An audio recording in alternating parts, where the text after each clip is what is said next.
ನರೇಗಾ ಯೋಜನೆ ಅಡಿಯಲ್ಲಿ ಹುಕ್ಕೇರಿ ತಾಲೂಕಿನ ಯಮಕನಮರಡಿ ಹಾಗೂ ಹಳೆಗುಡ್ಡದನಟ್ಟಿ ಗ್ರಾಮದ ಕೆಲಸ ಮಾಡಿದ ಸುಮಾರು ಮಹಿಳಾ ಕೂಲಿ ಕಾರ್ಮಿಕರ ಖಾತೆಗೆ ಕೇವಲ 200 ರೂಪಾಯಿಗಳನ್ನು ಮಾತ್ರ ಹಣ ಜಮಾ ಮಾಡಿದ್ದಾರೆ ಎಂದು ಆಕ್ರೋಶ ವ್ಯಕ್ತಪಡಿಸಿ ಗ್ರಾಮ ಪಂಚಾಯಿತಿ ಮುಂದೆ ಪ್ರತಿಭಟನೆ ನಡೆಸಿದರು.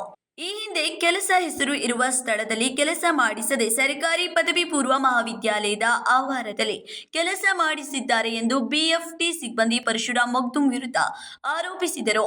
ವಾರದಲ್ಲಿ ಒಂದು ದಿನ ಕಾರ್ಮಿಕ ಮಿತ್ರ ಸಿಬ್ಬಂದಿಯು ಕೆಲಸ ಮಾಡಿದ ಫೋಟೋ ತೆಗೆಯುವಾಗ ಕಾಯಕ ಮಿತ್ರ ಅವರು ಸರಿಯಾದ ಫೋಟೋ ತೆಗೆಯದೇ ಇದ್ದ ಕಾರಣ ನಮಗೆ ಹಣ ಜಮಾ ಆಗಿಲ್ಲ. ಕಾರ್ಮಿಕರಿಗೆ ಕನಿಷ್ಠ ವೇತನ 375 ಇದೆ. ನಮಗೆ ಕನಿಷ್ಠ ವೇತನ ನೀಡಬೇಕು ಎಂದು ಒತ್ತಾಯಿಸಿದರು. ಏನ್ರಿ ಏನಾದ್ರಿ ಎದ್ರ ಸಂಬಂಧ ಪಗಾರ ಕೊಟ್ಟಿಲ್ಲ ಉದ್ಯೋಗ ಆದ್ರಿ ಅವ್ರ ನೀವು ನಿಮ್ಮ ಹೆಸರು ರೀ ಅಡ್ಯಾಸರ ಭಂಡಾರಿ ಅಂದ್ರೆ 200 ರೂಪಾಯಿ ಕಟ್ ಮಾಡ್ಕೊಂಡಾರ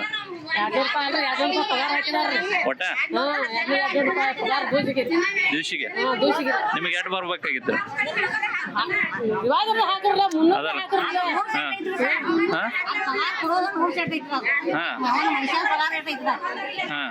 ಇಷ್ಟು ದಿವಸ ಎರಡು ಕೊಡ್ತಾ ಇದಾವೆ ಇಷ್ಟು ದಿವಸ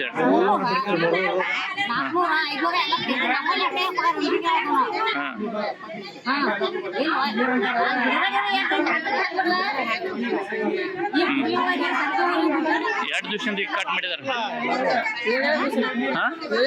7 ದಿವಸದಿಂದ ಮೊದಲ ತಿಂಗಳ 2 ತಿಂಗಳು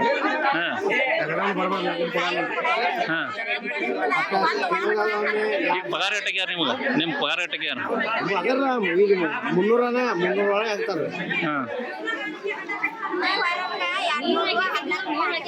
ಯಾವಾಗಲಿ ನಿಮ್ದು ಇದ ಆ ಕಡೆ ಅರ ಎಷ್ಟು ಮಂದಿ ಅದಾರ ಇವು ಎಷ್ಟು ಮಂದಿ ಕೊಡ್ಬೇಕಾಗ ಒಂದು ಅಂದಾಜು ನಿಮ್ಮ ಪಂಚಾಯತಿಯಿಂದ ಎಷ್ಟು ಅದಾರ 10-12 ಗ್ರೂಪ್ ಅದಾವ. ಒಂದು ಗ್ರೂಪ್ನಾಗ ಎಷ್ಟು ಇರ್ತಾವ 30 ಮಂದಿ 40 ಮಂದಿ.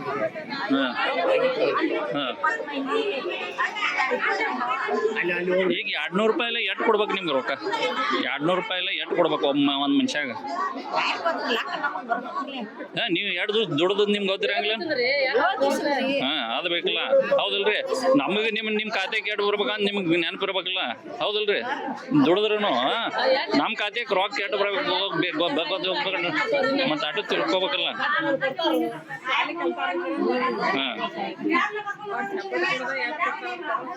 ಈಗ ಏನಂದ್ರೆ ಆಫೀಸರ್ಸ್ ನಾಳೆ ಮೀಟಿಂಗ್ ಐತೆ ಅವ್ರ ಮೀಟಿಂಗ್ ಮುಗಿದ ಮೇಲೆ ಇಂಜಿನಿಯರ್ ಬರ್ತಾವ್ರು ಇಂಜಿನಿಯರ್ ಹೇಳ್ರಿ ಅನ್ಕತಕ್ಕ ಯಾರಿಲ್ಲ ಸಚಿನ್ ಕಾಂಬ್ಳೆ, ಕೆಎಂಎಂ ಕನ್ನಡ ನ್ಯೂಸ್, ಹುಕ್ಕೇರಿ.